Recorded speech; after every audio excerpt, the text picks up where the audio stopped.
మొదటి నుండి 11 వచనాలు చదువుకుందాం. మొదటి తెస్సలోనికీయులకు రాసిన పత్రిక 5వ అధ్యాయము మొదటి నుండి 11 వచనాలు చదువుకుందాం. నాతో పాటుగా మీరు బైబిల్ తెరవలసిందిగా కోరుచున్నాను. తెస్సలోనికీయులకు రాసిన పత్రిక మొదటి పత్రిక 5వ అధ్యాయము మొదటి 11 వచనాలు చదువుకుందాం.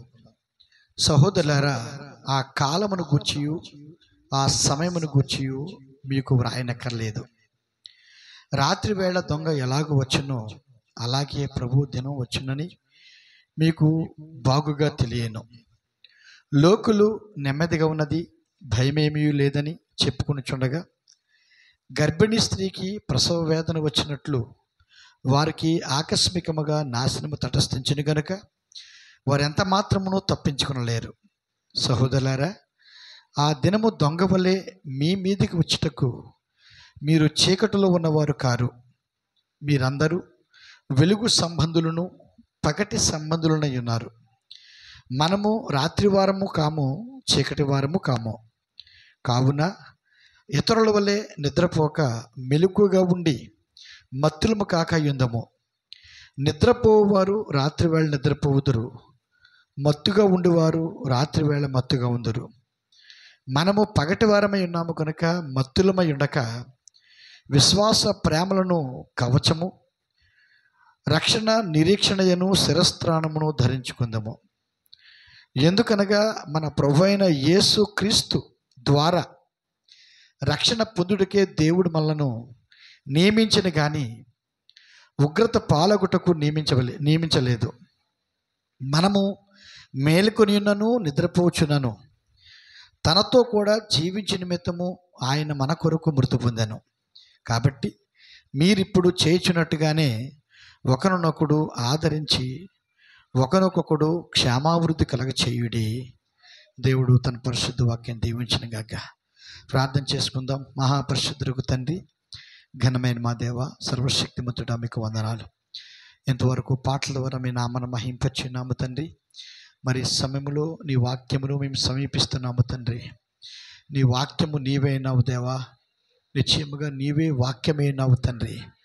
ప్రభు, ఆ వాక్యము శరీరధారి అయి కృపా సత్య సంపూర్ణుడిగా ప్రభు మా మధ్య తండ్రి ప్రభు ప్రత్యక్షపరుచుకుంటున్న దేవుడు తండ్రి. నిశ్చయముగా ప్రభు అటువంటి ప్రభు ప్రత్యక్షతను ప్రభు మీరు మాకు అనుగ్రహిస్తున్నందుకు కొరకే మీకు స్తోత్రాలు చెల్లిస్తున్నాం. ఇక్కడ వచ్చిన ప్రతి బిడ్డను దీవించండి, ఆశీర్వదించండి.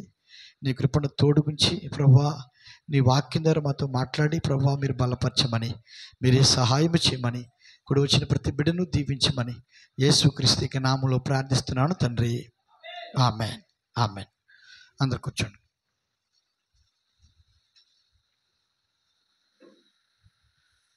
దేవునికి మహిమ కలుగునుగాక. మరి ఎంత కుదించుకోవాలనుకున్నా 3 పాటలు గంట అయిపోతుంది. ఈరోజు 9:30కి పాటలు ప్రారంభించాం, కరెక్ట్గా 10:30 అయిపోయింది. అంటే ఈ సాక్ష్యం కూడా ఉంది కాబట్టి మరి వాక్యం చాలా తక్కువ సమయం ఉంటుంది కాబట్టి వచ్చే వారం నుంచి 2 పాటలు పడుకుని మరి ఆలాపన పాడుకుంటే బాగుంటుందని చెప్పేసి అనుకుంటున్నాను నేను.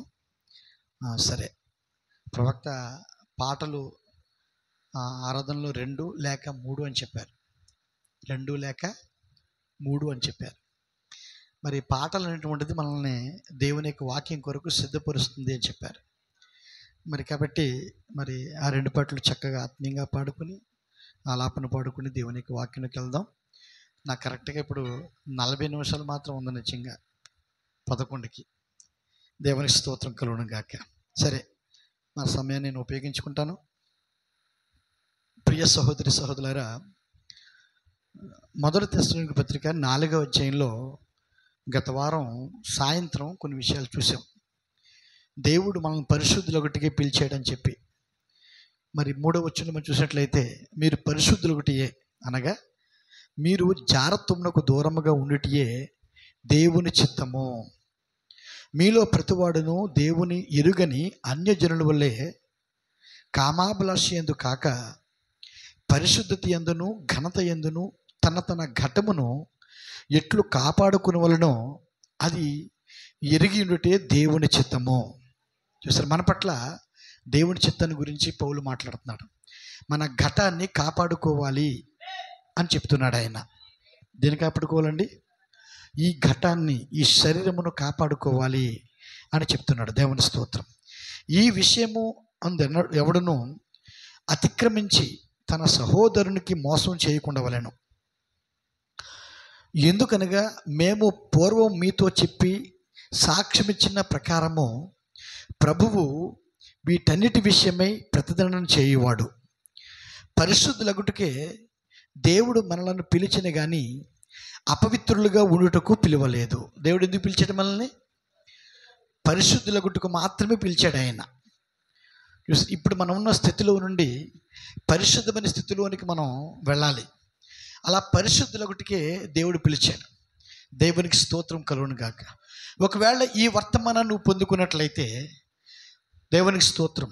లోకపు స్థితిలో నుండి నువ్వు పరిశుద్ధమైన స్థితిలోకి వచ్చి ఉన్నావు. దేవునికి మహిమ. నిన్ను నీ స్థానాన్ని మార్చేది, నీ స్థితిని మార్చేది ఈ గడియక వర్తమానమే. ఈ గడియలో మన కొరకు పంపించబడినటువంటి పరిశుద్ధాత్మయే మన జీవితమును, మన స్థానాన్ని మారుస్తుంది. దేవుని స్తోత్రం. మన నీతి మనల్ని మార్చట్లేదు, కానీ మనల్ని మార్చింది చూసారా, ఇప్పుడు సురక్షితమైన స్థలంలో నిలబెట్టింది ఏంటంటే పరిశుద్ధాత్మ అయినది. ఈ కాలంలో ఈ పరిశుద్ధాత్మ ఈ కాలం యొక్క వర్తమానంలో ఉన్నది. దేవుని స్తోత్రం. వాక్యమే ఆత్మ అయినది, ఆత్మే వాక్యమైనది.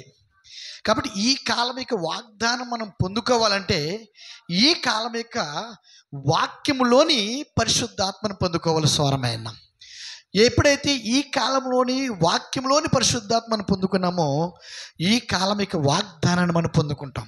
మరి ఈ కాలంలో దేవుడు మనకు చేసిన వాగ్దానము మన శరీరం యొక్క మార్పు అయినది. దేవుని స్తోత్రం. నూతనమైన శరీరం అయినది. దేవునికి మహిమ కలుగును గాక. అందరికి అర్థమవుతుందండి? కాబట్టి ఏం చెప్తాడు అంటే పరిశుద్ధులగుటకే దేవుడు మనల్ని పిలిచను కానీ అపవిత్రులుగా ఉండుటకు పిలువలేదు. అపవిత్రులుగా ఉండుటకు పిలవలేదు. పరిశుద్ధమైన స్థితి యందు దేవుడు మనల్ని పెట్టాడు అంటే అది కేవలము పరిశుద్ధాత్మను పొందుకున్న ద్వారా మాత్రమే మనం పరిశుద్ధమైన స్థితిలో ఉండగలుగుతాం. మనంతటి మనం పరిశుద్ధమైన స్థితిలో ఉండలేం, పరిశుద్ధమైన స్థానంలో ఉండలేం. మరి అటువంటి పరిశుద్ధాత్మను వ్యతిరేకించినట్లయితే లేక నిరాకరించినట్లయితే ఏ విధంగా మనం పరిశుద్ధులుగా ఉండగలుగుతాం? అంటే పరిశుద్ధులుగా ఉండాలంటే పరిశుద్ధులైన దేవుని ఆత్మను మనం కలిగి ఉండాలి. దేవుడే పరిశుద్ధుడు కానీ మనం పరిశుద్ధులు కాదు. దేవుని స్తోత్రం.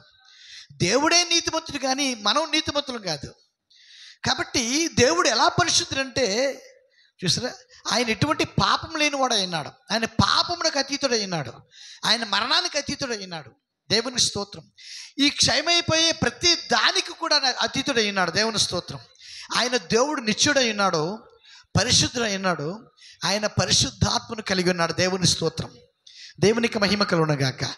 కాబట్టి ఆ పరిశుద్ధమైనటువంటి దేవుని యొక్క ఆత్మను ఎవరైతే పొందుకుంటారో వారు పరిశుద్ధులుగా ఉంటారు. దేవుని స్తోత్రం. అయితే ఆ పరిశుద్ధమైన దేవుని యొక్క ఆత్మను పొందుకోవడానికి దేవుడు తన ప్రవక్త ద్వారా ఆ విధానాన్ని, ఆ మార్గాన్ని మనకు బోధించారు. ఆ విధానాన్ని, ఆ మార్గాన్ని దేవునికి ప్రవక్త ద్వారా బోధించారు. ఈ కాలం యొక్క వర్తమానం ద్వారా ఆ పరిశుద్ధాత్మను పొందుకోవాలంటే తప్పకుండా ప్రతి వ్యక్తి కూడా ఏలియా వర్తమానం చాలా అవసరమైనది. ప్రభు యొక్క రాకడకు ముందు ఏలియా యొక్క వర్తమానం చాలా, పంపబడినటువంటి ఏలియా యొక్క వర్తమానం చాలా అవసరమైనది. ప్రభు యొక్క మొదటి రాకడకు ముందు దేవుడు ప్రవక్తని ఏలియాని పంపించాడు. ఆయనే బాప్తిస్మిచ్చి యోహాను అయినాడు. దేవునికి స్తోత్రం. అతనికి రాక లేక అతని యొక్క వర్తమానము యేసుక్రీస్తుకి రాకడ కొరకు సిద్ధపరిచింది. ఎంతమంది నమ్ముతున్న మాట? యేసుక్రీస్తుకి రాకడను గుర్తించిన కొరకు సిద్ధపరిచింది. యేసుక్రీస్తుకి రాకడను గుర్తించి దేవునికి మహిమ కలుగును గాక ఆయనను వెంబడించిన కొరకు సిద్ధపరిచింది. దేవుని స్తోత్రం కలుగును గాక.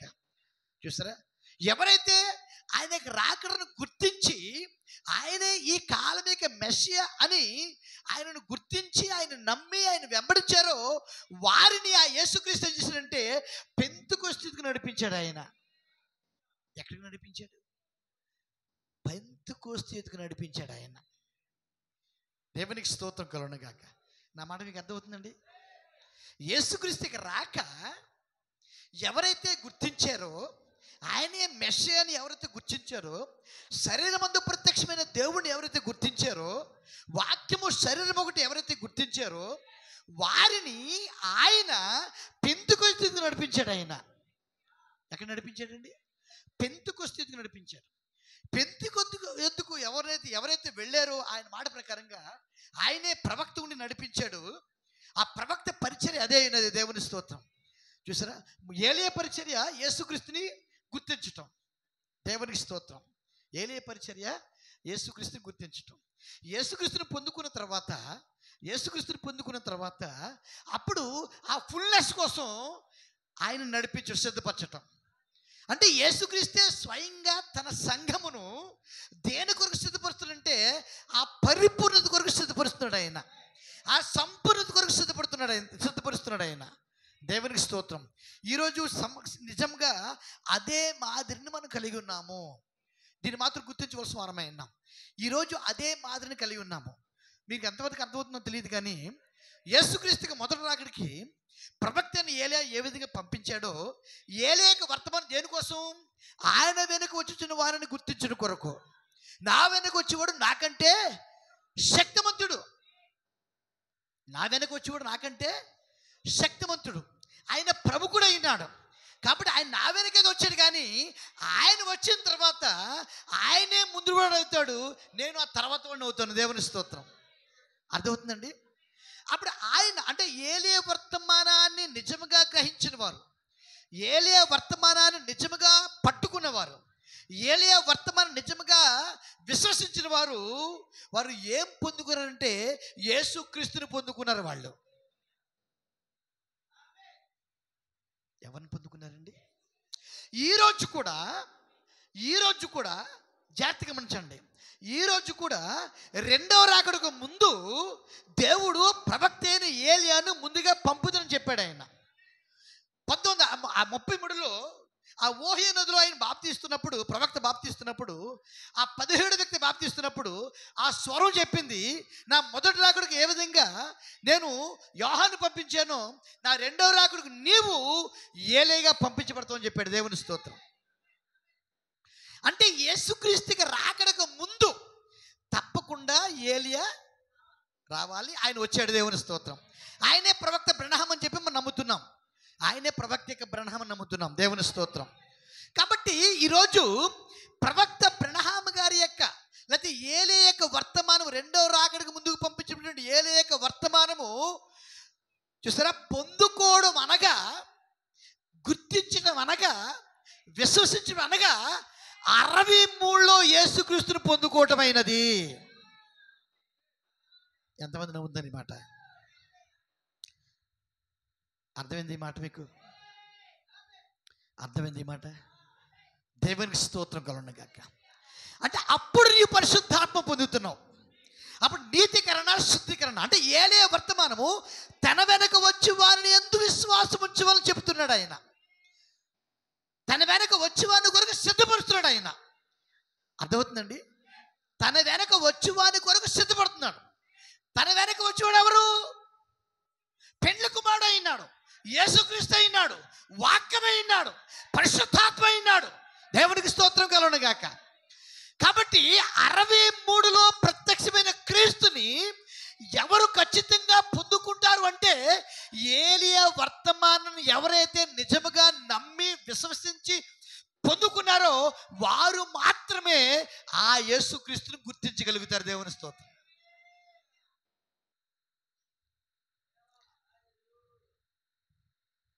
ఈ వ్యత్యాసం చూపించడం కొరకే నేను 4-3 వారాల బట్టి చెప్తున్నాను. దేవుని స్తోత్రం. అర్థమైందండి? యేసుప్రభు వచ్చాడు. యేసుప్రభు వచ్చిన తర్వాత యోహాను శిష్యులు ఏం చేశారు? యేసుక్రీస్తుని గుర్తించారు. ఆయనే మెస్సియా అని. అప్పుడు యోహాను విడిచిపెట్టి వారు ఎవరిని వెంబడించారు? యేసుక్రీస్తుని వెంబడించారు. వెంబడించారు లేదా? వెంబడించారా? యోహాను సంతోషించాడా? బాధపడ్డా? యోహాను సంతోషించాడా? బాధపడ్డా? ప్రవక్త ఏలియా సంతోషించాడా? బాధపడ్డా? ఎందుకు సంతోషించాడు? నా పరిచర్య నా పరిచర్య ఎన్నిక చేయబడిన ద్వారా గుర్తించబడింది. దేవుని చేత ఎన్నిక చేయబడిన వారు నా పరిచర్ని గుర్తించారు. ఇక నా పని అయిపోయింది. నా పని ఏంటి? ఆయనను చూపించడమే. ఎవరైతే నన్ను నా వర్తమానం నిజంగా గుర్తించారో ఇప్పుడు వారికి ఆయనను చూపించాను. ఇప్పుడు వారు ఆయన వెంబడిస్తున్నారు. ఇక నేను తగ్గవలసినది, ఆయన హెచ్చవలసినది.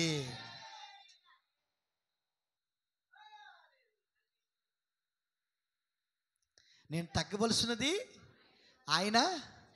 అందుకే 63లో క్రీస్తు ప్రత్యక్షమైనప్పుడు ఏడో ముద్రలో చివరిలో చెప్తారు ప్రవక్త, ఆయన దిగువచ్చాడు, ఆయన కొరకు పునాది వేస్తున్నాను నేను. ఇప్పుడు ఆయన దిగువచ్చాడు కాబట్టి ఆయన ఆయన ఎత్తవలసినది, నేను తగ్గవలసిన వాడిని అని చెప్పాడు ఆయన.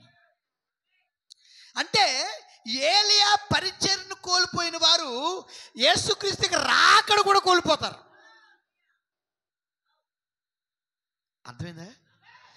ఏలియాను కోల్పోయిన వారు, ఏలియా పరిచర్యను కోల్పోయిన వారు యేసుక్రీస్తుకి రాకడను కూడా కోల్పోతారు. ఆ రోజు యేసుక్రీస్తు మెస్సియాగా శరీరం దాల్చి వారి మధ్య ప్రయాణం చేస్తున్నప్పుడు, సంచరిస్తున్నప్పుడు అనేక మంది శాస్త్రులు, పరిసయ్యులు, జ్ఞానులు, నీతిమంతులుగా ఉన్నవారు, వివేకులు, గొప్పవారు, వీరందరూ కూడా యేసుక్రీస్తును ఎందుకు గుర్తించలేకపోయారు? ఆయన వారి కొరకే పంపించబడినప్పటికీ, వారి మెస్సియాగా పంపించబడినప్పటికీ, పాత లేఖనములన్నీ కూడా ఆయన మెస్సియాగా వస్తాడు అని చెప్పి బోధించినప్పటికీ, ఆ ప్రవచనాలు చదువుతున్నప్పటికీ, ఆనాడు యేసుక్రీస్తు రాకను, ఆయన పరిచర్యను ఎందుకు వారు గుర్తించలేకపోయారు? ఎందుకు వారు గుర్తించలేకపోయారంటే అసలు ఏలియా రాకే వారికి తెలియదు. మరి ఏలియా వస్త్రాన్ని చెప్పబడింది బైబిల్లో. ఆయనకి ముందుగా ఏలియా వస్త్రం చెప్పబడిందా? వ్రాయబడిందా గ్రంథాల్లోనూ? అది చదువుకున్నారు వాళ్ళు. ఇప్పుడు వారు యేసుక్రీస్తు వచ్చిన తర్వాత కూడా ఇంకా ఏలియాకి రాకడ కోసం చూస్తారు వాళ్ళు. అర్థమవుతుందా? యేసుక్రీస్తు, ఏలియా చెప్పిన యేసుక్రీస్తు వచ్చేసాడు.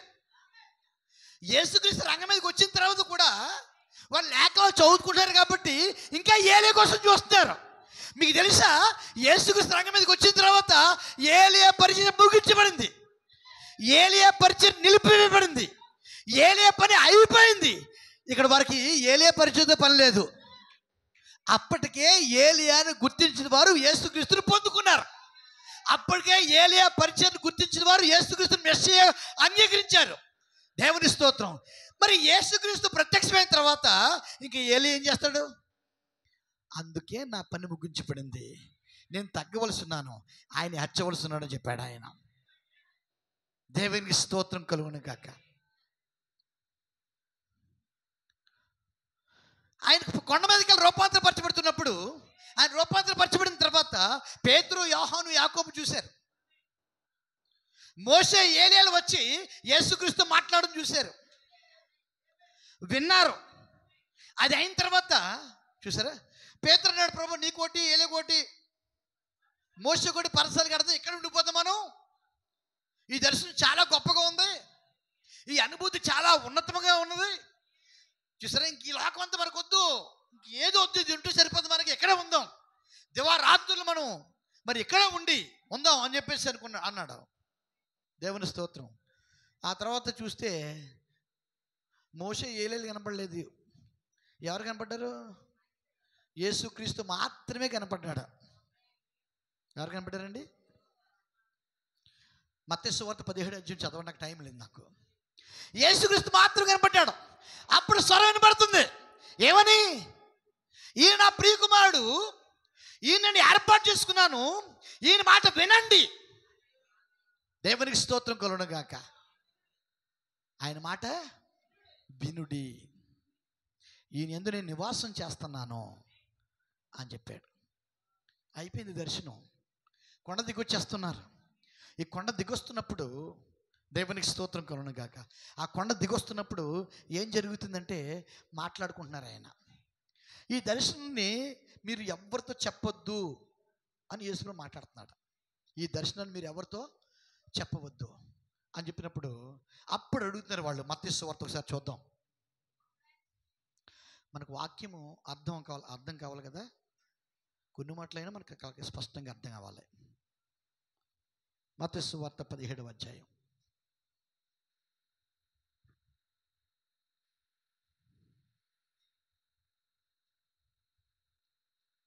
మత్తయి సువార్త 17వ అధ్యాయం 9వ వచనం.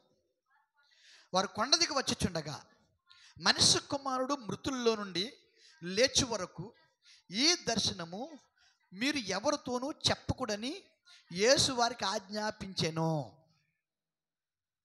ఈ దర్శనాన్ని ఎవరితో మీరు చెప్పొద్దు. ఎంతవరకు చెప్పొద్దు అన్నాడు ఆయన. మనుష్య కుమారుడు, అక్కడ బైబిల్ చూడాలా, దేని చూడాలి మనం? ఎంతవరకు చెప్పొద్దంటే మనుష్య కుమారుడు మృతుల్లో నుండి లేచి వరకు అని చెప్పాడు ఆయన. మనుష్య కుమారుడు మృతుల్లో నుండి లేచి వరకు ఈ దర్శనాన్ని ఎవరితోనూ చెప్పవద్దు. అప్పుడు ఆయన శిష్యులు, ఇలాగైతే ఏలియా ముందుగా రావాలనని శాస్త్రులు ఎందుకు చెప్పుచున్నారు అని ఆయన అడిగారు. ఏమన్నాడు ఆయన? మనిషి కుమారుడు మృతుల్లో లేచే వరకు దర్శనం ఎవరితో చెప్పొద్దు, మీ మనసులో పెట్టుకోండి, ఈ విషయాన్ని ఎవరితో పంచుకోవద్దని చెప్పాడు ఆయన. అప్పుడు అంటున్నారు, లేఖనాలు జ్ఞాపకం చేసుకుంటున్నారు. ఎందుకంటే శాస్త్రుల ద్వారా లేఖనాలు వింటున్నారు కదా. దేవుడే శరీరం దాల్చి మన మధ్యకి వస్తాడు, ఆయనే మనకు మెస్సియాగా ఉంటాడు, ఆయనే మనకు ఇమ్మానుయేలుగా ఉంటాడు, మనకు రాజ్యాన్ని తీసుకొస్తాడు, మనకు ఒక రాజ్యాన్ని స్థాపించాడు, ఆయనే మన రాజు అయినాడు. అర్థమవుతుందండి అని ప్రవక్తలకు లేఖనాలను కూడా వారు వింటున్నారు. అయితే ఆయనకు ముందు ఏలే వస్తాడు, ఆయనకు ముందు ఏలే రావాలను అని చెప్పేసి ఈ శాస్త్రుల పరిచయాలు బోధిస్తున్నారు కదా. ఈ బోధించిందని వీరు వింటున్నారు. వీరు యూదులు కదా, మరి వీరు వింటున్నారు. కాబట్టి యేసు ప్రభు ఆ దర్శనం అయిపోయిన తర్వాత కిందికి వస్తున్నప్పుడు ఈ దర్శనం ఎవరితో చెప్పొద్దు. ఎంతవరకు అంటే మనిషి కుమారుడు మృతుల నుండి లేచే వరకు ఎవరితో మీరు చెప్పొద్దు అని చెప్పేసి అన్నాడు ఆయన. దేవుని స్తోత్రం. అప్పుడు ప్రశ్న వచ్చింది. ఎవరికి? పేతురుకి ప్రశ్న వచ్చింది. ఏమని వచ్చింది ప్రశ్న? అలాగైతే శాస్త్రులు చెప్తారు కదా, శాస్త్రులు ఏం చెప్తారు? ఏలియా ముందుగా రావాలి అని. ఏలియా ముందుగా అంటే ఎవరు మృతి చెందాలో వారు తెలుసు. ఆ యేసుక్రీస్తే మృతి చెందాలి. ఆయన మృతి చెందే ముందు తప్పకుండా ఏలియా రావాలి. అది లేఖనాలు బోధిస్తున్నారు. మరి అంటే యేసుక్రీస్తు రాకడికి ముందు తప్పకుండా ఏలియా రావాలి. ఆయన వచ్చి చనిపోయి తిరిగి లేవడం ప్రక్కన పెట్టండి, దానికంటే ముందు ఏలియా రావాలని శాస్త్రులు చెప్తున్నారు కదా, గ్రంథాలు చెప్తున్నాయి కదా అని చెప్పేసి ప్రశ్న వేశాడు. అందుకు ఆయన ఏలియా వచ్చి సమస్తమును చక్కబెట్టిన మాట నిజమే. ఏలియా వచ్చి ఏం చేస్తాడు? సమస్తాన్ని చక్కబెడతాడు. ఆ మాట నిజమే. ఈ వర్తమానం కొత్తలో ఈ మాటలు, ఈ విషయాలు మనం జ్ఞాపకం చేసుకున్నాం, మళ్ళీ మర్చిపోయారు ఇంచుమించులో, చూసారా? కాబట్టి మరొకసారి జ్ఞాపకం చేసుకుంటున్నాం. దేవుని స్తోత్రం కలుగును గాక. మీరు ఇతరులకు చెప్పడానికి, మీరు ఇంకాను పరిపూర్ణంగా నమ్మడానికి, చూసారా, ఇవి ఎంతగానో ఉపయోగపడతాయి. దేవుని స్తోత్రం. ఇప్పుడు శాస్త్రులు చెప్తున్నారు ఏమని? ఏలియా ముందుగా రావాలని చెప్తున్నారు అని చెప్పారు. అప్పుడు యేసు ఏం చెప్తారంటే ఏలియా వచ్చి సమస్తమును చక్కబెడతాడు. ఆ మాట నిజమే. అయినను ఏలియా ఇదివరకు వచ్చెను, వారతని ఎరుగక తమకిష్టం వచ్చినట్లు అతని ఎడల చేసిరి. మనిషి కుమారుడు కూడా అలాగే వారి చేత శ్రమల పొందబోచున్నాడని మీతో చెప్పుచున్నాను అని. అప్పుడు ఆయన బాప్తిస్మ ఇచ్చే యోహానును గూర్చి తమతో చెప్పినని శిష్యులు గ్రహించిరి. అంటే ఆ ఏలియా, ఆ యేసుక్రీస్తు ఎవరో తెలుసుకున్నారు కదా వాళ్ళు. ఆయన ఎవరో గుర్తించారు కదా, ఆయన దేవుడని, ఆయన మెస్సియా అని గుర్తించి, ఆయన క్రీస్తుని గుర్తించారు. మరి ఆయన క్రీస్తుని గుర్తించినప్పుడు చూసారా, ఇప్పుడు ఆయన ఏలియా కోసం మాట్లాడుతున్నాడు. ఆయన ఏలియా కోసం మాట్లాడుతున్నప్పుడు అతనే యోహాను తెలుసుకున్నారు వాళ్ళు. ఇప్పుడు అతనే యోహానని. నిజం యోహాను ముందు గుర్తించలేదు వాళ్ళు. యోహాను తప్పిపోయారు వాళ్ళు. ఏలియా వర్తమానం తప్పిపోయారు వాళ్ళు. ఏలియాను తప్పిపోయారు వాళ్ళు. అర్థమవుతుందన్నమాట. ఏలియా పరిచయం గుర్తించలేకపోయారు. ఏలియా వర్తమానం గుర్తించలేకపోయారు. ఏలియా రాకడ గుర్తించలేకపోయారు. ఏలియా యోర్దానులో పలుకుతున్నప్పుడు లేక కేకలు వేస్తున్నప్పుడు దాన్ని గుర్తించలేకపోయారు. దేవుని స్తోత్రం.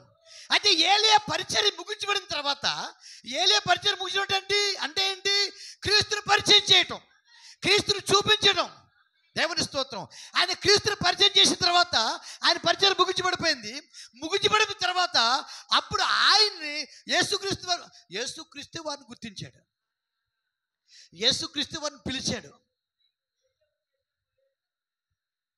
యేసుక్రీస్తు వారి దగ్గరికి వెళ్ళి, సీమోను, పేతురు, నన్ను వెంబడించు, నిన్ను మనుషులు బట్టి జాలరగా చేస్తానన్నాడు ఆయన. వాక్యం ఏం చేసింది? వాక్యం దర్శిస్తుంది. వాక్యము తన విత్తనం దర్శిస్తుంది. వెలుగు తన విత్తనం దర్శిస్తుంది. దేవునికి స్తోత్రం కలుగును గాక. ఆ మనిషి కుమారుడు ఆ విత్తనం దర్శిస్తున్నాడు. ఆ దేవుని కుమారుడు విత్తనం దర్శిస్తున్నాడు. ఆ వెలుగు ప్రతి విత్తనం తాగుతుంది. నిజానికి వారు ఏలే వర్తమానం కోల్పోయారు. వాళ్ళు నిజానికి వారు ఏలే వర్తమానాన్ని కోల్పోయారు. కానీ వారు ఎన్నికల్లో ఉండటాన్ని బట్టి క్రీస్తే వారిని దర్శించాడు. ఏలే పరిచయం కోల్పోయాడు. ఎవరు గుర్తించలేదు. దేవుని స్తోత్రం. అయితే కొంతమంది ఈ ఏలి యొక్క శిష్యులు అనగా యోహాను యొక్క శిష్యులు కొంతమంది యేసుక్రీస్తే గొర్రెపిల్లని వెంబడించారు. యేసుక్రీస్తే గొర్రెపిల్లని వెంబడించారు. అంటే దేవుని స్తోత్రం, ఏలియా ముందుగా రావాలి. ఏలియా ముందుగా వచ్చి చూసారు ఆ క్రీస్తుని పరిచయం చేయాలి. ఎన్నుకోబడిన విత్తనము ఆ క్రీస్తుని గుర్తించాలి. ఆ క్రీస్తుని గుర్తించాలి. రైట్ నౌ కరెక్ట్ మనం అక్కడే ఉన్నామండి. మనం అక్కడ రూపాంతర కొండ మీద ఆ దర్శనం జరిగినట్లుగానే ఆ రూపాంతర కొండ మీద జరిగినటువంటి ఆ దర్శనం సన్సెట్ పర్వతం మీద 63లో నెరవేర్చబడిపోయింది. 63లో నెరవేర్చబడిపోయింది. దేవుని స్తోత్రం. కానీ చాలా మందికి ఆయన వచ్చేసాడు కదా, మరి దానికి ముందు ఏదో రావాలి కదా అనే ప్రశ్న రావట్లేదు. ఆయన ఇక్కడ ఉన్నాడు, మరి ఆయన ఇక్కడ ఉన్నాడంటే దీనికి ముందే ఏలే రావాలి కదా. ఏడా ఏలియా, ఎక్కడా ఏలియా, ఏది ఏలియా వర్తమానము అనే ప్రశ్న ఎవరికి రావట్లేదు. ఆయన ఇప్పటికే రంగం మీద ఉన్నాడంటే ఏలియా పరిచయం ముగించబడిపోయింది. ఏ పరిచయం ముగించబడిపోయింది? ఏలియా పరిచయం. మరి యేసు ప్రభు అక్కడ మాట్లాడుతున్నప్పటికీ ఏలియా పరిచయం ముగించబడిపోయింది. ఇప్పుడు దేవుడు మనతో మాట్లాడు ఈ సమయంలో ఇప్పటికే ఏలియా పరిచయం ముగించబడిపోయింది. ఏలియా ఎవరినైతే పరిచయం చేశాడో ఇప్పుడు రైట్ ఆయన మనతో ఉన్నాడు. ఆయన మన మధ్య ఉన్నాడు. ఆయన మనతో సంచారం చేస్తున్నాడు. ఆయన మనతో మాట్లాడుతున్నాడు. అంటే ఏలియా పరిచయం ముగించబడిపోయింది. దేవునికి స్తోత్రం కలుగును గాక. ఏలియా పరిచర్య దేవునికి మహిమ కలుగును గాక. సరే, ఏలియా పరిచయం ముగించబడిపోయింది. ఆ రోజు యేసుక్రీస్తు ఏలియాని చూపించిన తర్వాత యేసుక్రీస్తుని చూపించిన తర్వాత ఏమన్నాడు? నేను తగ్గవలసింది, ఆయన ఎచ్చవలసింది అన్నాడు. అప్పుడు యేసుక్రీస్తు పరిచయం చేయడం ప్రారంభించాడు కదా. ప్రతి వీధిలో, ప్రతి గ్రామంలో, ప్రతి దేశంలో తిరిగాడు. ఆయన ఎవరి కొరకు తిరిగాడు? ఆయన ఎన్నుకున్న వారి కోసం తిరిగాడు. ఆయన ఎవరి కోసం తిరిగాడు? ఆయన అంటే వాక్యం పరిచయం చేస్తుంది. ఇప్పుడు వాక్యం సేవ చేస్తుంది. తను ఎన్నుకున్న బిడ్డలను పిలుచుకుంటుంది. ఏది వాక్యం. 63 తర్వాత యేసుక్రీస్తు చేసే పని అదే. మీకు తెలుసా? ఈ ప్రత్యక్ష ఎత్తబడి కాదు, ఈ ప్రత్యక్ష ఎత్తబడే వారిని సమకూర్చుడైనది. అర్థమవుతుంది మీకు? ఇది మన ఎత్తబడి కాదు, ఇది ఆయన దిగువచ్చుటైనది. దేవుని స్తోత్రం. ఎందుకు దిగొచ్చాడు? యేసుక్రీస్తు వచ్చిన తర్వాత, ఏలియా చూపించిన యేసుక్రీస్తు వచ్చిన తర్వాత ఆయన ప్రతి ఒక్కరి దగ్గరికి వెళ్తున్నాడు. ఆయన ప్రతి ఒక్కరి చోటికి వెళ్తున్నాడు. ఆయన ఎవరైతే ఆయన ఎన్నుకున్నాడో వారి కోసం ఒక్క విత్తనం సముద్రం అవతల ఉంటే ఆ విత్తనం కోసం వాక్యం వెతుక్కుంటూ వెళ్తుంది అక్కడికి. దేవుని స్తోత్రం. అంటే 63 నుంచి జరిచిన పరిచర్య ఎన్నుకోబడిన వారిని వెతుకుట అయినది. చాలా మంది దీంతో ముగించేస్తున్నారు జీవితాలు. వారి భక్తిని దీంతో ముగించేస్తున్నారు. దేవునికి స్తోత్రం. ప్రియ సహోదరుడా, వెతకబడి పట్టబడి, దేవుని స్తోత్రం, వెతకబడి పట్టబడి వారిని పెంతెకోస్తుకు నడిపించాడు ఆయన. ఎక్కడ నడిపించాడు? ఎక్కడ నడిపించాడు? మీరు యెరూషలేములో కనిపెట్టండి అని చెప్పాడు ఆయన. అర్థమైందా? అర్థమైందండి? దేవునికి స్తోత్రం కలుగును గాక. సరే, దీన్ని ప్రక్కన పెడదాం, వచ్చే వారం దీన్ని చెప్పుకుందాం. ఇప్పుడు ఏలియా ఏం చేశాడు? యేసుక్రీస్తు పరిచయం పక్కన పెట్టుకుందాం. యేసుక్రీస్తు పరిచయం అంటే 63 తర్వాత ఆయన చేసే పరిచర్య. మన రైట్ని ఎక్కడ ప్రశ్న ఎక్కడ మనం 63లో వచ్చిన క్రీస్తు ఆ రోజు యేసుప్రభు ఏ పరిచర్య చేశాడో ఇప్పుడు అదే పరిచర్య చేస్తున్నాడు. దేవుని స్తోత్రం. అప్పుడు ఆయన మనుష్య కుమారుడుగా ఆ పరిచర్య చేశాడు. ఇప్పుడు కూడా ఆయన మనుష్య కుమారుడుగానే ఉన్నాడు ఆయన. మరి అప్పుడు ఆ శరీరము ఆయనకి ఇది. మరి ఇప్పుడు ఎక్కడ నుండి చేస్తాడు ఆయన పరిచర్య? ఇప్పుడు ఎక్కడి నుండి చేస్తాడు పరిచర్య? ఇప్పుడు ఏ శరీరం నుండి చేస్తాడు పరిచర్య? 63 నుండి 65 వరకు మనిషికి మనకి పరిచర్య ఎక్కడ ఉండి చేశాడు ఆయన? దేవునికి స్తోత్రం. ఎక్కడ ఉండి చేశాడు ఆయన? 63 నుండి 65 వరకు ఏ శరీరం నుండి మనిషికి మన పరిచయం చేశాడు ఆయన? బ్రహ్మ శరీరంలో నుండి మనిషికి మన పరిచయం చేశాడు ఆయన. 63 నుండి 65 వరకు బ్రహ్మ శరీరంలోనే ఉండి ఆయన మనిషికి మన పరిచయం చేశాడు ఆయన. అంటే 63తో బ్రహ్మ ఏలియా పరిచయం ముగించబడింది. అప్పుడు మనిషికి మన పరిచయం ప్రారంభించబడింది.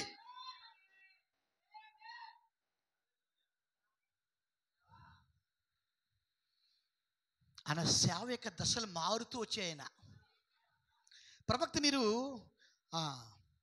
అయ్యలారా ఇదే నా సమయము అనే వర్తమానం చదువుతున్నప్పుడు చూసారా, మరి అది ఆ దర్శనం గురించి చెప్తున్నప్పుడు అది ఆయన మరణమేమో అనుకున్నాడు. ఆయన ఏమనుకున్నాడు? ఆయన అది అతనికి మరణమేమో అనుకున్నాడు. కాదు, ఒక నూతన పరిచర్యలోనికి దేవుడు పిలిచిటైనది. నూతన పరిచర్యలోనికి దేవుడు పిలిచిటైనది. ఆయనకు ఒక క్రొత్త పేరు ఇచ్చుటైనది. ఏంటన్నది? ఆయన క్రొత్త పేరు ఇచ్చుటైనది. దేవుని స్తోత్రం. క్రొత్త పేరు అంటే పరిచర్య. కరుణాకరు అబ్రహాం రాయడు దాని మీద. ఆయన నీవు భూమి మీద ఆయనకి ఏ పరిచర్య చేయబోతున్నావు ఆ పరిచర్య రాస్తాడు నీకోసం ఆయన. ఇక్కడ మనం ఏం చేస్తామంటే ఆదివారం ప్రార్థనకు వస్తున్నాం, ఆలకించేస్తున్నాం, మళ్ళీ ఇంటికి వెళ్ళిపోతున్నాం, అయిపోయింది. మనం దేవుని కుమారుడు ఎత్తబడిపోతాం అనుకుంటున్నాం. మనం కాదు, నీ పరిచర్య ఇక్కడ ఉంది, నీ పేరు ఇక్కడ రాయబడింది, నీ నుదుటి మీద రాస్తున్నాడు నీ పని, నీ పేరు. ఏం చేస్తున్నాడు ఆయన? ఆయన ఎన్నుకున్నటువంటి ఆయన వధువు యొక్క నుదుటి మీద దేవుడు ఆయన పేరు రాస్తున్నాడు. దేవుని పేరు కాదు, నీ పేరు రాస్తున్నాడు. ఆయన నీకు ఇచ్చే క్రొత్త పేరు, ఆయన నీకు ఇచ్చే క్రొత్త పేరు రాస్తున్నాడు ఆయన. ఆ పేరు ప్రతి వ్యక్తి, వధువులు ఉన్న ప్రతి ఒక్కరు దాన్ని గుర్తిస్తారు. వధువులు ఉన్న ప్రతి ఒక్కరూ ఆ పేరు గుర్తిస్తారు. ఆ పేరేంటో నీవు బాప్తిస్మం తీసుకుని పెట్టుకున్న పేరు కాదు అది. దేవుని స్తోత్రం. ఈ భూమి మీద ఆయన కొరకు నీవు చేసే సేవ, పరిచర్య. దేవునికి స్తోత్రం కలుగును గాక. సరే, యేసుక్రీస్తు ఏం చేస్తున్నారు ఇప్పుడు అనేది పక్కన పెట్టుకున్న తర్వాత, మరి ఏలియా ఏం చేశాడు? యేసుక్రీస్తుని గుర్తించడం కొరకు, యేసుక్రీస్తుకి రాకడ గుర్తించడం కొరకు, ఆ క్రీస్తు యొక్క రాకడ గుర్తించడం కొరకు ఏం చేశాడు? 63 నుండి 65 వరకు దేవుడు ప్రవక్తలో ఉండి మనిషికి మన పరిచయం చేశాడు. నేను చాలాసార్లు ఇంతకు చెప్పాను, ఇప్పుడు చెప్పట్లేదు కానీ చూసారా. అప్పుడు ఏలియా, యేసుక్రీస్తు, నేను టైం చూసుకుంటున్నాను, వేరు వేరు శరీరాలు ఉన్నారండి వీళ్ళు. అంతేనా? ఏలి అంటే యోహాను, ఎవరండి? యేసుక్రీస్తు. వీరు అంటే ప్రవక్త. యోహాను అంటే ఎవరు? ఏలియా ప్రవక్త. ఇతను ఎవరు? యేసుక్రీస్తు యొక్క రాకను బయలుపరిచేవాడు, చూపించేవాడు. ఈ యోహాను అనేటటువంటి ఏలియా ఒక శరీరంలో ఉన్నాడు. దేవుని స్తోత్రం. అలాగనే యోహాను లేక ఏలియా ఎవరినైతే యేసుక్రీస్తు ప్రత్యక్షం చేయబోతున్నాడో ఆ యేసుక్రీస్తు, ఆ వాక్యము శరీరం దాల్చి భూమి మీదకి వచ్చింది. వీరు అంటే ప్రవక్త, వాక్యము వేరు వేరు శరీరాలు ఉన్నారు. ఇద్దరు శరీరంలో ఉన్నారు. వాళ్ళు ప్రవక్త శరీరంలో ఉన్నాడు, వాక్యము శరీరంలో ఉంది. ప్రవక్త పని ఏంటి? వాక్యాన్ని బయలుపరచుట. ప్రవక్త పని ఏంటండి? వాక్యాన్ని చూపించుట. మరి ప్రవక్త శరీరంలో ఉన్నాడు, చూసారా? అలాగనే ఏలియా అది ఆ వాక్యం కూడా శరీరంలో ఉంది. ఈ రెండు నీటిలో కలుసుకున్నాయి. యార్దాన్లో ఈ రెండు యార్దాన్లో నీటిలో ఒకరికొకరు చూసుకున్నారు. ఒకరి కళ్ళలో ఒకరు చూసుకున్నారు. దేవుని స్తోత్రం. ఒకరినొకరు గౌరవించుకున్నారు. దేవునికి మహిమ కలుగును గాక. చూసారండి, ప్రవక్త చెప్తున్నారు ఆకాశం భూమి ఏకమైందని చెప్పన్నారు ప్రవక్త. పరలోకం భూలోకం ఏకమైంది అన్నారు ప్రవక్త. దేవుని స్తోత్రం. మానవుడు దేవుడు ఏకమైనని చెప్పారు ప్రవక్త. ఇద్దరు కలుసుకున్నారని చెప్పాడు ఆయన. మానవుడు దేవుడు కలుసుకున్నారు, ఎదురుబదులు నిలబడ్డారు. వాక్యము ప్రవక్త ఎదురుబదులు నిలబడ్డారు. ఒకే చోట కలుసుకున్న ప్రవక్త నీటిలో వారు కలుసుకున్నారు. దేవుని స్తోత్రం. యోర్దానులో వారు నిలబడ్డారు. దేవునికి మహిమ కలుగును గాక. ఇప్పుడు ఈ యొక్క ఏలియా ఒక శరీరంలో ఉన్నాడు, ఈ యొక్క యేసుక్రీస్తు ఒక శరీరంలో ఉన్నాడు. దేవుని స్తోత్రం. దేవుడు ఏలియాగా యోహాను సిద్ధపరిచినప్పుడు అతను ప్రత్యేకించుకున్నాడు. దేవుడు అతను ఏం చేశాడు? తన తండ్రి యొక్క మతక్రమంలో ఉండకుండా తను 8-9 ఏటలోనే అతను అరణ్యాన్ని పంపించేసాడు ఆయన. అంతేనా? దేవుని స్తోత్రం కలుగును గాక. అరణ్యాన్ని పంపించేసి అక్కడ ఆ శరీరాన్ని భద్రపరిచాడు ఆయన. దేవుని స్తోత్రం. మరి సమయం వచ్చిన తర్వాత ఆయన మరి యుద్ధంలో దిగొచ్చాడు. ఇప్పుడు వాక్యమైన యేసుక్రీస్తు అంటే శరీరం దాల్చినటువంటి వాక్యము ఒక శరీరంలో ఉంది. దేవుని స్తోత్రం. అయితే ఈ యోహాను లేకపోతే ఏలియా అయినటువంటి ఈ యోహాను యేసుక్రీస్తు ప్రత్యక్షమైన తర్వాత ఆ ప్రవక్త వాక్యాన్ని పరిచయం చేశాడు. యేసుక్రీస్తుని పరిచయం చేశాడు. ఆయన ఒక శరీరంగా ఉన్నాడు. అతను ఈ శరీరంలో ఉన్నాడు. ఆయన పాపం శరీరంలో ఉన్నాడు ఆయన. దేవుని స్తోత్రం. సరే, అది మొదటి రాకడ. మరి రెండో రాకడలో మన ప్రవక్త పరిచయం చేసే ఆ వాక్యము ఎక్కడున్నది?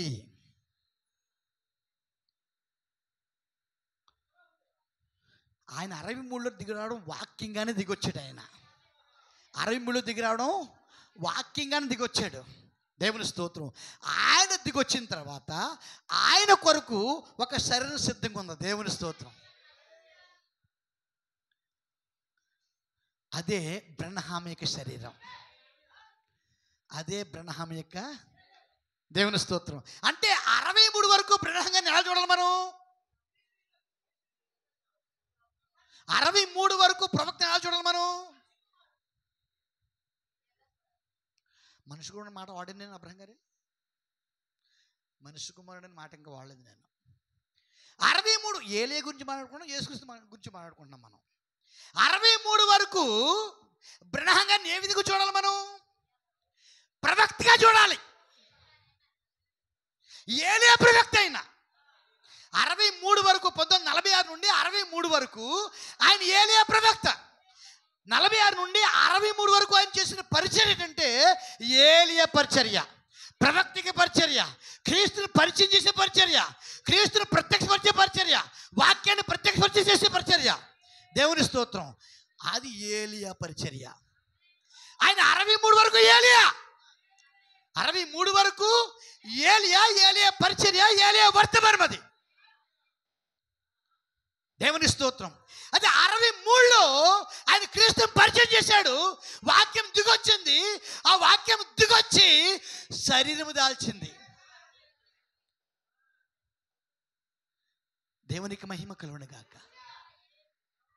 మొదటి రాకల్లో దూత దిగొచ్చి మరియతో మాట్లాడినప్పుడు వాక్యం ధరించి మరీ గర్భంలో శరీరం దాల్చింది. అది మరియ దాన్ని నమ్మింది. ఆ దూత యొక్క మాట నమ్మింది. ఆ వాగ్దానం నమ్మింది. దేవుని స్తోత్రం. ఈ వాగ్దానాలు యెషయా చేశాడు, ఇర్మియా చేశాడు, ఓ ప్రవక్తలందరూ చేశారు. ఆ ప్రవక్తల వాగ్దానం నమ్మినప్పుడు ఆ దూత ద్వారా పలుకబడిన వాక్యం మరియా గర్భంలోకి వెళ్ళినప్పుడు ఎలా వెళ్ళింది? మరియా విశ్వసించుడు ద్వారా, మరియా నమ్ముడు ద్వారా, దేవునికి మహిమ కలుగును గాక. మరియా నమ్ముడు ద్వారా, మరియా విశ్వసించిన తర్వాత ఆ వాక్యం లోపలికి వెళ్ళింది. అప్పుడు ఆ వాక్యం అక్కడ శరీరం దాల్చింది. ఎక్కడ శరీరం దాల్చింది? మరియలో. దేవునికి మహిమ కలుగును గాక. అలాగే 63లో వాక్యము దిగొచ్చింది. 63లో వాక్యం దిగొచ్చినప్పుడు ఆ పలుకుబడిన మాటను, ఆ బలిష్ఠైన దూత యొక్క మాటను నమ్మడానికి అక్కడ ఒక మరియ ఉంది. ఆ మరియ బ్రహ్మ అయినాడు. నమ్ముతున్నారన్నమాట. దేవుని స్తోత్రం. ఆ మరియ బ్రహ్మ అయినాడు. ఎప్పుడైతే అబ్రహాం దాన్ని నమ్మాడో అది ఆ అబ్రహాంలో శరీరం దాల్చింది. ఇప్పుడు ఆ వాక్యానికి శరీరము బ్రహ్మైనాడు. ఆ వాక్యానికి శరీరం బ్రహ్మైనాడు. వాక్యం ఆయన, శరీరం ఈయన. వాక్యం ఆయన, శరీరం ఈయన. ఆత్మ ఆయన, శరీరం అయిన. దేవుని స్తోత్రం. ఆ వాక్యానికి ఇది శరీరమైనది. ఇది ఆ వాక్యము ఆ శరీరంలో 3 సంవత్సరాలు ప్రత్యక్షపరచుకుంది. 63, 64, 65. అదే మనిషి కుమారుడు.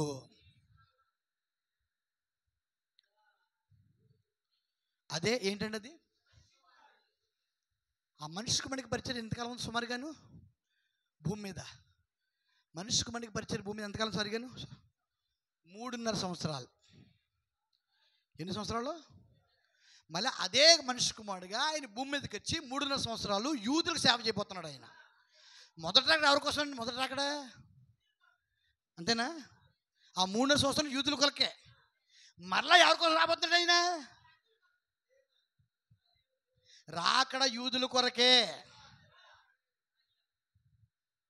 మరలా యూదుల కొరకు రాబోతున్నాడు ఆయన. ఒకసారి మనం చూసుకున్నాం కదా, ఆ బలిష్ఠైన దూత ఎవరి దగ్గరికి వెళ్తున్నాడు? నిబంధన దూత యూదుల దగ్గరికి వెళ్తున్నాడు. యూదులకు వెళ్తూ మళ్ళీ కలుసుకున్నాడు ఆయన. దేవుని స్తోత్రం. మనం టచ్ చేశాడు ఆయన. మనల్ని ఏం చేశాడు? టచ్ చేశాడు. కానీ రాకడ వారి దగ్గరికే. ఆయన వారి కోసం వస్తున్నాడు. ఆయన ప్రజల కొరకు వస్తున్నాడు ఆయన. దేవుని స్తోత్రం. ఆ గ్రంథాన్ని పట్టుకుని ఆ ప్రజల దగ్గరికి వస్తున్నాడు ఆయన. వాళ్ళు ఆయన సొత్తు, ఆయన వారి దేవుడు, వారు ఆయన ప్రజలు. మధ్యలో మనం సందర్శించాడు ఆయన. మధ్యలో మనం జ్ఞాపం చేసుకున్నాడు ఆయన. అందుకే వధువు కృప అయినది. అంటే మనం జ్ఞాపం చేసుకున్నాడు ఆయన. అపవిత్రాన్ని మనలను, విగ్రహాధికులను మనలను, ఎందుకో పనికిరాని మనలను, దేవుడంటే నిరీక్షణ విశ్వాసము లేని మనలను తన ప్రజలకి వెళ్తూ దానియేలు 70వ వారంలో 2వ భాగం నెరవేర్చడానికి వెళ్తూ దేవుని స్తోత్రం మనం దర్శించాడు ఆయన. మనం అనుకోలేదు, మనం ఊహించలేదు, మనం ఆశించలేదు, మనం అనుకుని ఇక్కడ లేవు. మనం ఆయన దర్శించాడు మనల్ని. ఆయన జ్ఞాపం చేస్తున్నాడు మనల్ని. ఆహాహా. ఇందులో మన పాత్ర ఏమనుందండి? మనం గొప్ప చెప్పడానికి ఏమనుందండి? మనం గీరగా ఉండడానికి ఏమనుందండి? మనం గర్వించడానికి ఏమనుందండి? ఎందుకు గర్విస్తున్నారు జనం? ఎందుకు గర్విస్తున్నారు జనం? ఇందులో నీ పాత్ర, రక్షణలో నీ పాత్ర ఏముందా? నువ్వు ఆశించేవా? నువ్వు కావాలని కోరుకున్నావా? అది నీకు సంబంధించిందేనా? దీన్ని మనం అర్హులమేనా? కానప్పటికీ మార్గ మధ్యలో మనం కలుసుకున్నాడు ఆయన. మనం ఎంత ధన్యులం, ఎంత కృప పొందిన వారము.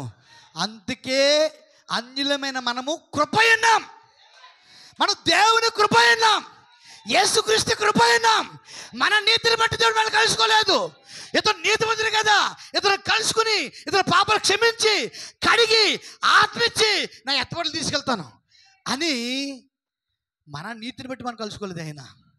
అసలు మన లెక్కలో మనం ఆయనకి లెక్కలో మనం జనము కాని వారితో నా జనమని పిలుచుదును. దేవుని స్తోత్రము. జనము కాని అసలు మన జనాల లెక్కలో మనం, దేవుని లెక్కలో మనం. నా జనము కాని వారితో నా జనమని పలుకుతాను, నా ప్రజలు కాని వారితో నా ప్రజలను పిలుస్తాను. దేవుని స్తోత్రం కలుగును గాక. అనడలేదా? ఆ లేఖలు మనం చదువు, చాలా లేఖలు ఉన్నాయి. దేవుని స్తోత్రం. మరి ఎందుకు మనం అతిశయించటం? అందుకే పౌలు ఏం చెప్తాడు చూడండి ఒకసారి. 10 అయిపోయింది నా టైము. ఒకసారి ప్రవక్త యొక్క ఏలే పరిచయం చెప్పలేదు, నేను వచ్చేవారిని చెప్పుకుందాం. ఎఫెసీ పత్రిక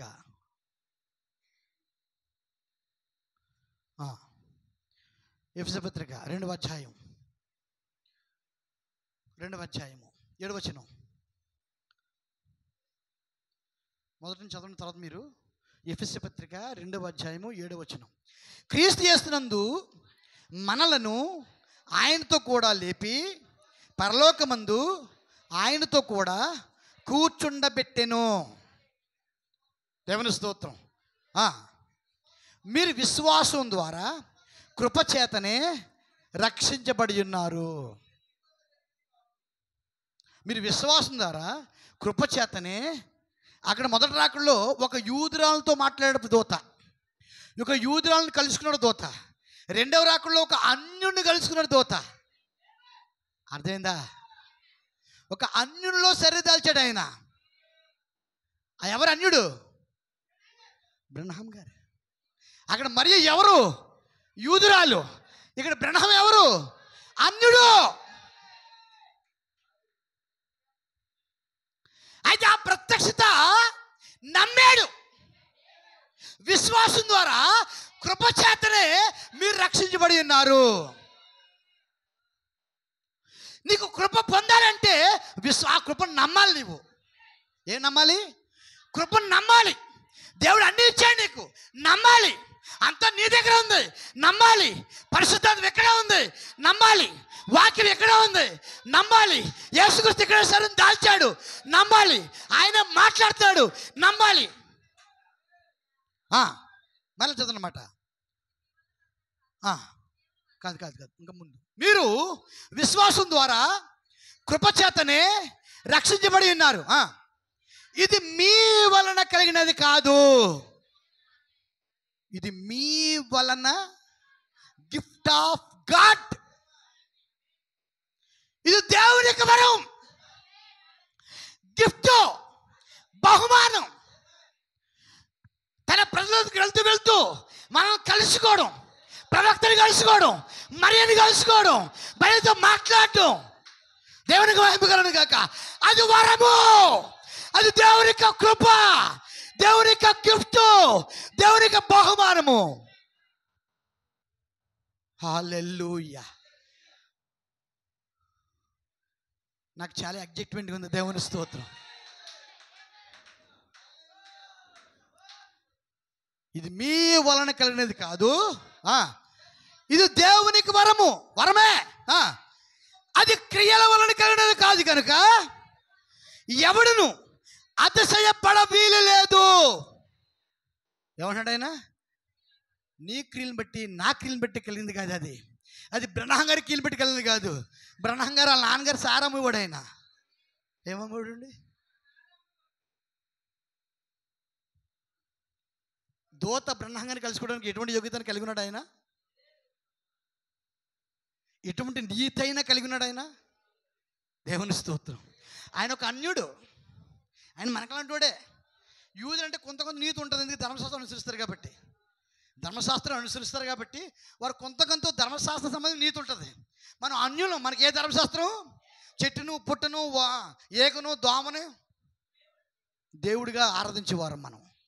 రాయిని, రప్పని దేవుడిగా ఆరాధించేవారు మనం. నిరీక్షణ లేనివారు మనం, విశ్వాసం లేనివారు మనం, నమ్మకం లేనివారు మనం.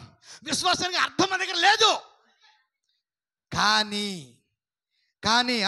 అది క్రియల వల్ల కలిగింది కాదు కనుక ఎవడును అతిశయపడ వీలు లేదు. మరియు వాటి యందు మనము నడుచుకొనవలనని దేవుడు ముందుగా సిద్ధపరిచిన సత్క్రియలు చేయుటకై దాని యందు నడుచుకోవడం కొరకు, ఆ కృపలో నడుచుకోవడం కొరకు దేవుడు ముందుగా ఆ కృపలో ఉండి మనము ఆయన కొరకు సత్క్రియలు చేయాలి. మనం అలా ముందుగా సిద్ధపరిచిన సత్క్రియలు చేయుటకై మనము క్రీస్తు యేసునందు సృష్టించబడిన వారమై ఆయన చేతి పని అయి ఉన్నాము.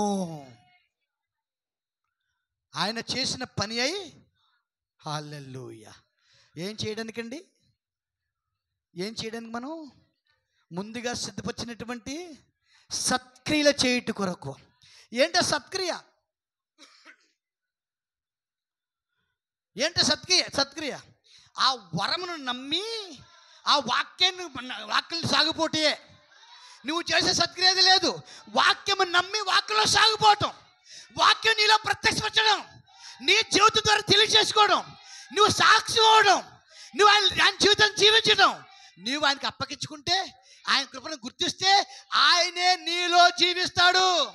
మనం దేవుడు చేసిన పని అయినాము, ఆయన సృష్టి అయి ఉన్నాం. మనం విషయం చెప్పంటారా? ఆయన మనలో ప్రత్యక్షపరచుకోవాలనుకుంటున్నాడు. ఆయన తాను ఏమై ఉన్నాడో మనలో ఆయన మన శరీరంలో నుండి గుర్తింపు చేసుకోవాలనుకుంటున్నాడు ఆయన. దేవునికి స్తోత్రం. చూసారా? కాబట్టి ఆ 63లో చూసారండి వచ్చినట్టు దూత చూసారా, ఆ మరియ నమ్మింది కాబట్టి మరియలో శరీరధర అయింది. అప్పుడు ఏ శరీరం సిద్ధంగా లేదు. మరియలో శరీరధర అయిన తర్వాతే ఆ కాలంలో ఎన్నుకోబడిన వారు సిద్ధంగా లేరు కాబట్టి చూసారు, ఆ కాలంలో ఎన్నుకోబడిన వారిని దర్శించడానికి ఆయనకు ఒక శరీరం కావాలి. ఇప్పుడు వాక్యం ఎక్కడ శరీరధర అయింది? మరియలో శరీరధర అయింది. రెండో రాకలో వాక్యం ఎక్కడ శరీరధర అయింది? బ్రహ్మంలో శరీరధర అయింది. దేవుని స్తోత్రం. బ్రహ్మంలో శరీరధర అయింది. దేవునికి మహిమ. దానిని ఎవరు నమ్ముతారో, అక్కడ వాక్యము శరీరధర ఒకటి ఎవరు నమ్ముతారో, అక్కడ వాక్యం ప్రత్యక్షపరచబడి ఎవరు నమ్ముతారో, అది యెహోవా ఇలాగూ సెలవిచ్చుచున్నాడని ఎవరైతే నమ్ముతారో, ఆ బయలుపాటు ఎవరైతే నమ్ముతారో, దేవుని స్తోత్రం, ఆయన మనిషి కుమారుడిగా ప్రత్యక్షపరచబడ్డాడని ఎవరైతే నమ్ముతారో వారిలో ఇప్పుడు శరీరధరగా ఉన్నాడు ఆయన. అది ఎవరు కాదు, అది ఆయన సంఘం, ఆయన వధువు, ఆయన ఎన్నిక చేసుకున్నవారు. దేవుని స్తోత్రం. ఇప్పుడు ఆ యేసుక్రీస్తులో ఉండి శరీరధర అయ్యి మరి ఆయన తన విత్తనాలను తాకుతున్నాడు. ఆయన ఆయా చోట్లకి, సంతలోకి వెళ్తున్నాడు, వీధుల్లోకి వెళ్తున్నాడు, సమాజ మందిరంలోకి వెళ్తున్నాడు. చూసారండి, నన్ను వెంబడించి అంటున్నాడు. దేవుని స్తోత్రం. ఎలాగంటున్నాడు? నన్ను వెంబడించు, ఫాలో మీ. ఎలాగ వెళ్తున్నాడు? ఒక గ్రామం వెళ్తున్నాడు, అక్కడ ఒక ఆత్మ ఉంది, ఫాలో మీ అంటున్నాడు. ఆ నది అవతల ఒక ఆత్మ ఉంది, వెళ్తున్నాడు, ఫాలో మీ అంటున్నాడు ఆయన. దేవునికి స్తోత్రం. ఆ సముద్రం ఆవల ఆ 2000 దేహాలతో బాధపడుతున్న వ్యక్తి ఉన్నాడు, అక్కడ వెళ్తున్నాడు, ఆయన స్వస్థపరుస్తున్నాడు. దేవుని స్తోత్రం కలుగును గాక. అలాగా ఎవరైతే ఆయన బిడ్డలు ఉన్నారో